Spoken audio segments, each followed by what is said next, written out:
Hey everyone, Tom Fresh from the YouTube channel here.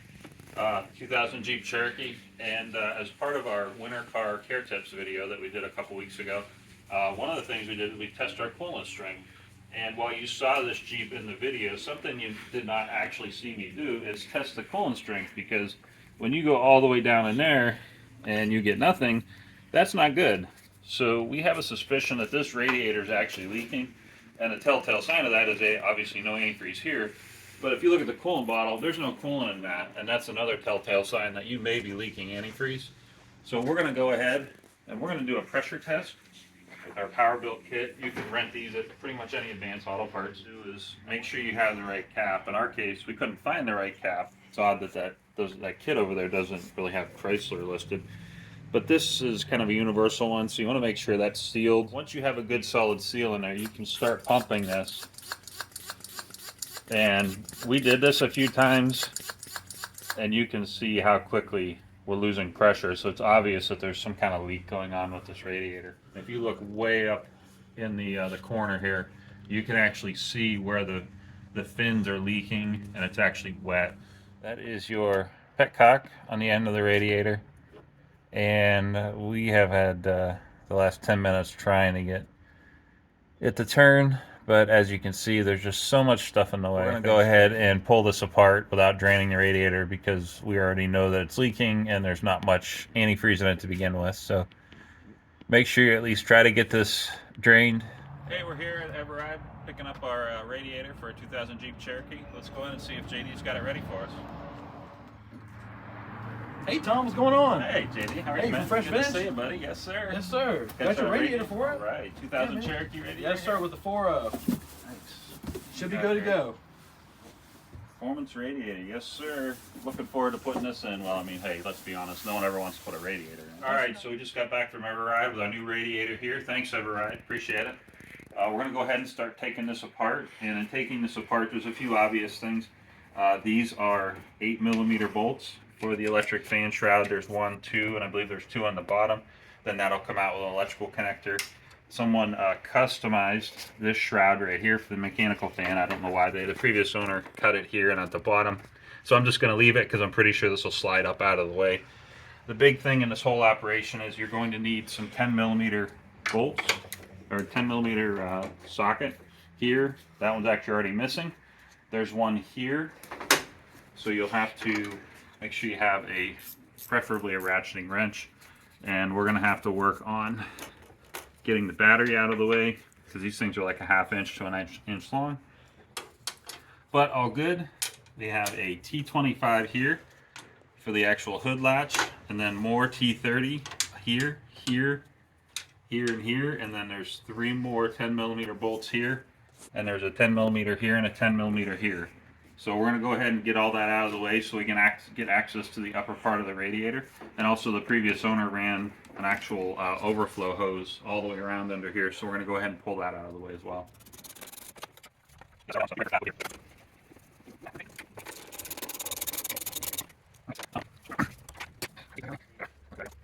Okay, so we are taking the battery out at least loose, because you just cannot get this in there, and that bolt is this long. So imagine that. It's not in the cards. So let's pick this up. Let's do that. And that will give us the room we need to get in here.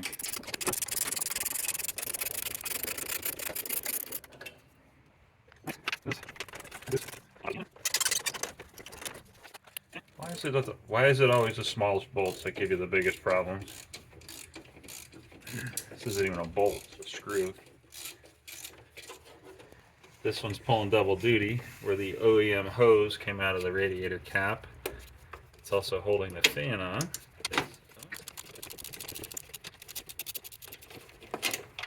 Okay, there we go.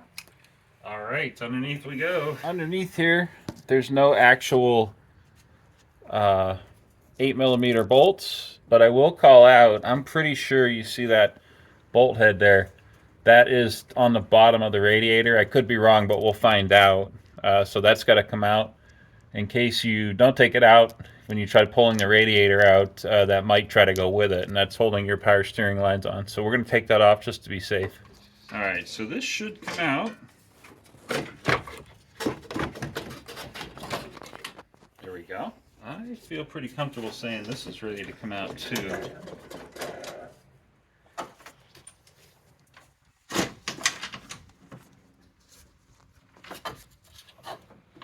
Looking back at this, for anyone watching, I think maybe these would have to come out just to make this part easier.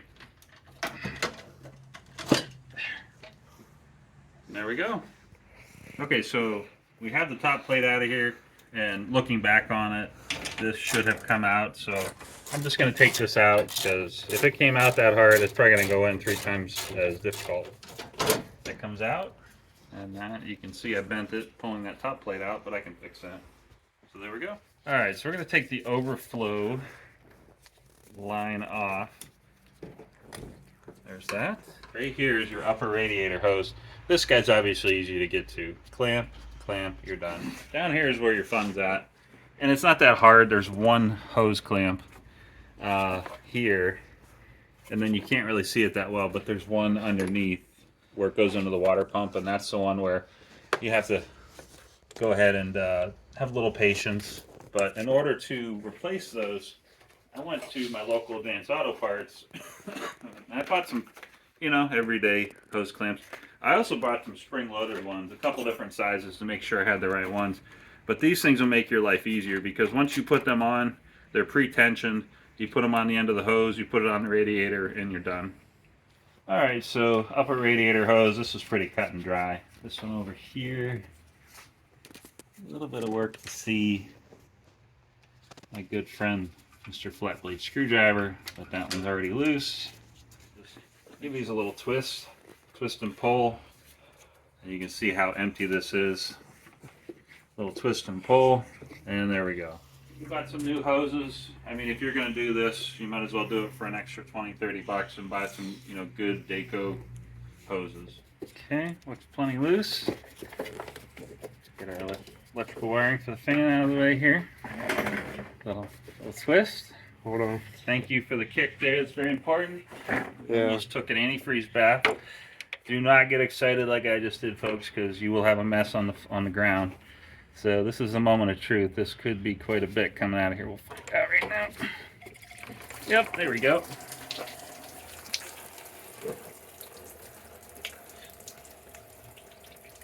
Now, I've never been called Captain Planet, but do your best to capture all this, because this gets into your groundwater and it kills a lot of fish. A lot of people don't really like to talk about it or think about it, but if your car's leaking antifreeze, it's going directly into your groundwater. And you could be actually killing local fish at your local fishing spot. So do your best to keep this stuff out of the ground. There's one hose connection that you're gonna have to struggle with, and it's this one. And I just made the problem worse by dumping antifreeze down in that pan. Half of that, because this is coming out of your engine block. So this might be a big gush as well. But that hose clamp is loose. All right, so this is our bottom radiator hose coming off the lower water pump output is the problem. That's going to be the number one area where you struggle. But I mean, the hoses overall look okay. We're just going to go ahead and preemptively replace them. But once you get this, the other hose is already off. 2 things we got to do, and then the radiator can come out. The transmission lines, and then the actual condenser is held onto the radiator, and I'll show you how to do both of those right now.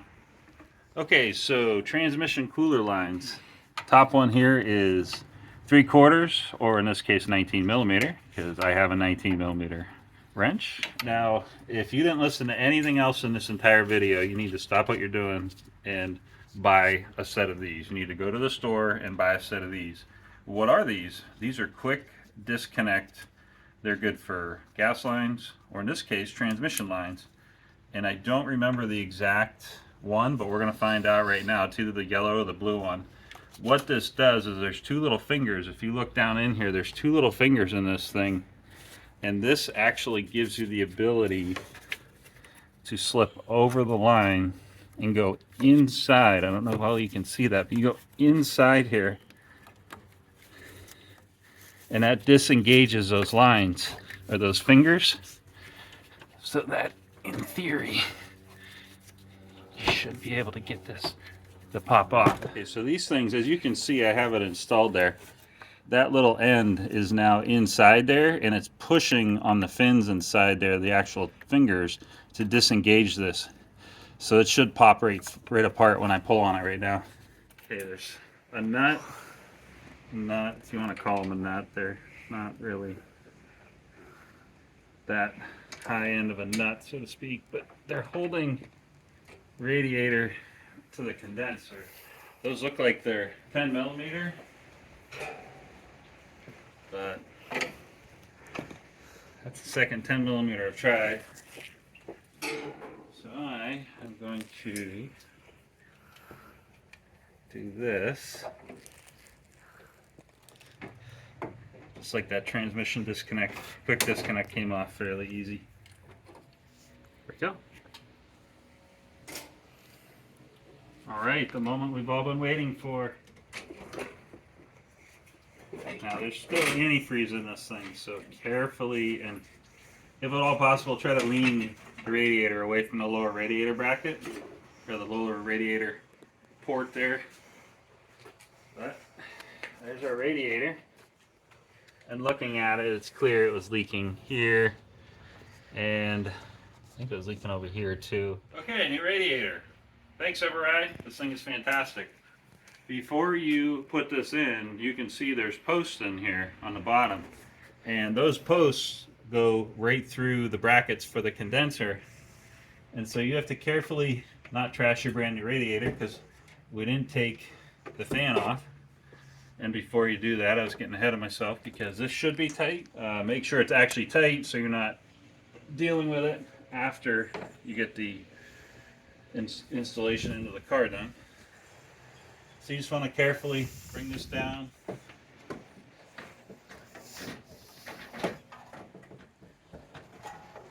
Take your time. This isn't a NASCAR pit stop.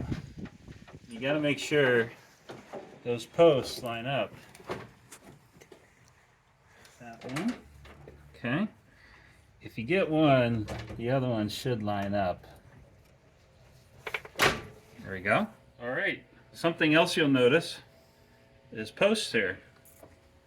You didn't see that on the old radiator because you have to take these brackets and transfer them.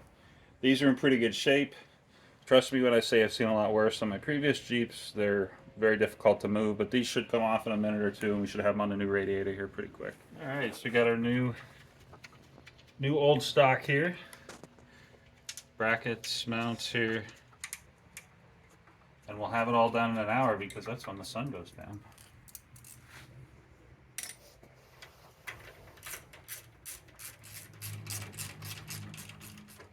Okay, just gonna carefully pull this off. Get that off of there.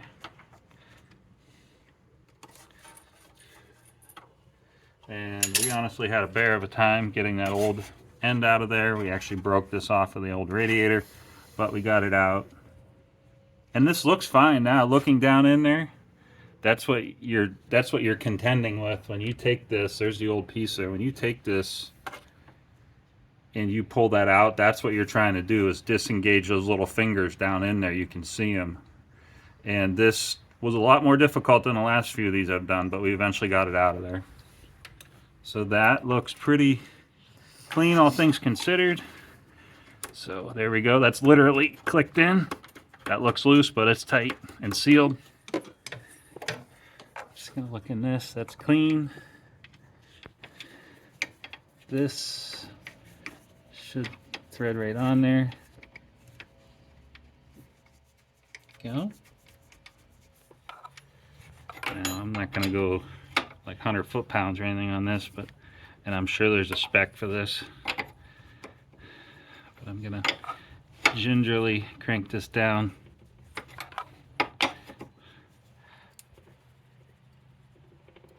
That feels pretty darn tight, honestly. Okay, so this is the lower radiator hose, and I went ahead and bought new ones. Something else I bought, these things are so nice, they're worth the money. Spring loaded, optimal pressure, you're not over tightening, you're not under tightening. This specific one is 2 inches ID. This actually is 2 1/4, so I bought this 2-pack at Advanced Auto Parts. But I'm going to take this other half, this other end of the radiator hose, and I'm going to pre-fit this on here just to make it easier. And this part, you just got to be careful so you don't send the spring flying, because these things can fly and they got some power behind them. But we're literally just doing that. And then once you actually go to put this on, you could even do something like that to fit the hose on the end of the radiator, and then just bring this up into place. And it really is that simple. You're done. Go ahead and slip this on here.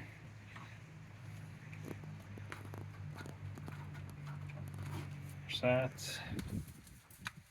Take your time, work it on there. All you have to do is get down to that little stop. There we go. And that's pretty tight, but that's a 1 7/8, and we just tried a 2-inch inner diameter, and it was too big. Like, it was just, you know, flopping around on it like a bracelet on your arm. So this is the right size one. Go.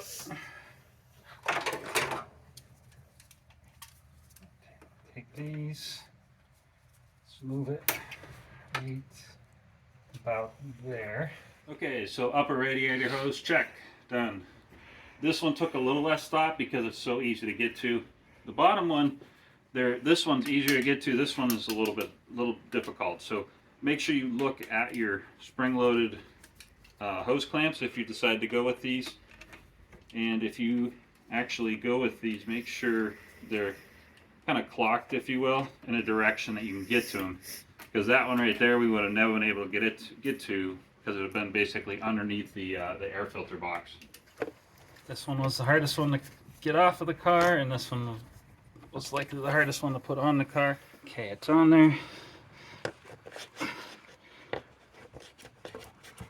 There we go. Give it a wiggle, because that one is by far the hardest one. And I'm guessing if you had a lift, that one would actually be not as bad. This side, relatively easy. Just go ahead, wiggle it on like this. And there we go. Work on getting the clamps on here. You can see how easy these are. Put them on, get them where you want them, and you're done. I don't like that that's touching the radiator, so I'm going to back it off just a skosh. There you go. Pretty much have this hose clamp where we want it, but you can see how close that is to the belt. So definitely tape that, keep that in mind. When you're doing this, just make sure you keep this in mind if you're going to use these spring-loaded hose clamps, because that thing was actually touching the belt a minute ago, so I have to adjust it a little bit more to where I'm happy, in case the belt flexes or tensions or moves around and doesn't touch that. Alright, so I went ahead and checked all 4 fittings, all 4 connection ends. You want to make sure the hose is down far enough, it's not cockeyed, and you want to make sure that your clamp is not cockeyed as well. So all 4 of these look good. We temporarily put this back on because I could honestly jump rope with this, so I think we're going to trim it. So we're going to do that. The moment of truth, we're going to peel this off. I'll stick it to my coat, I guess. So we have some Global Extended Life 50/50 diluted, pre-diluted. Now, if no one's ever showed you this, this may sound weird, but a lot of people don't pour antifreeze right. They literally have a picture on the bottle of the bottle sideways. So don't be this guy, because you're going to get more on the ground than you will on in the actual radiator. So I'm going to go ahead and pour it like this. Take your time. Something you can do, give this hose a squeeze. You can still hear it. This radiator definitely still has a little ways to go. We're almost there. Okay, that's a whole gallon. So we're going to go ahead and fire this up. Let it run for a couple minutes, see how it does. We're going to check for leaks.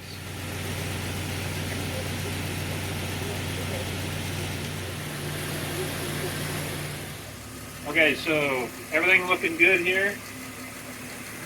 The hoses here are looking good. The transmission lines are looking good. Nothing's leaking. This is actually hot. So we now have the thermostat open. This is now running through the radiator. That one's looking good. This one's looking good. Be careful around this fan. The light makes it look like it's not moving that fast, but if that was your finger, you'd be going to get stitches right now. So please be careful around that fan. All right, so no leaks. It's awesome. So we're gonna go ahead and put this back together. And as a quick side note, I was picking through all my nuts and bolts here, and you know where all my nuts and bolts aren't? They're not all over the place because they're right here. Get yourself a magnetic bowl. So here's our top plate with our custom zip tie. So I'm gonna make this even more custom by doing that. And I'm gonna go to Pick and Save and buy one. Okay, so earlier we put our mounting studs on here and here, our little brackets. We'll make sure we don't pinch our overflow hose. And we're gonna take one last look, carefully put this down here, just like this.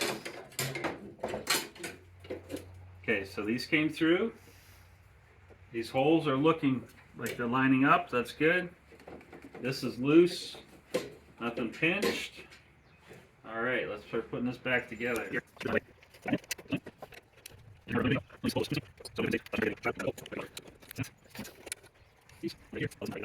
Earlier, this is the part I didn't take off before the top plate came off, and you can see I bent that. We're going to fix that right now. Slip joint pliers to the rescue.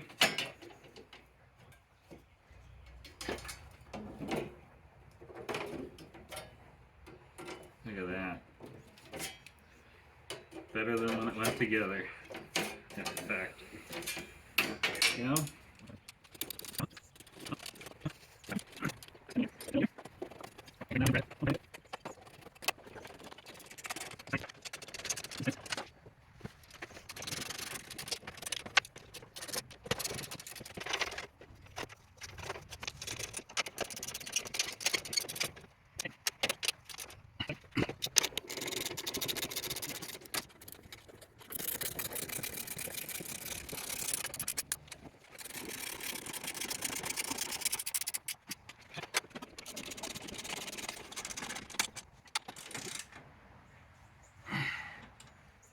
Put the fan back in.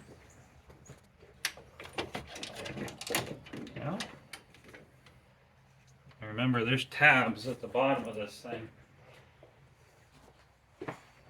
For example, what's left of the other radiator shroud, there's tabs on the bottom of this, 2 of them, and they have to line up with the underside here. There's little metal tabs down there.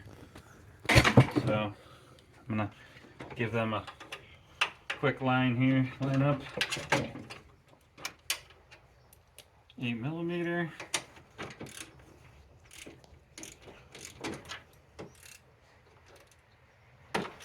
Okay. Now earlier, this wasn't even hooked up, it was just kind of hanging in here. There's a hole right here where this pops into. So do your best to get that back in there. In this case, this thingy is kind of a little tired. So I'm gonna spread the ends on this a little bit just to try and help it go back in there and stay in there. Not really something you want to have kind of randomly moving around in the engine bay. So there, that's plugged in. That's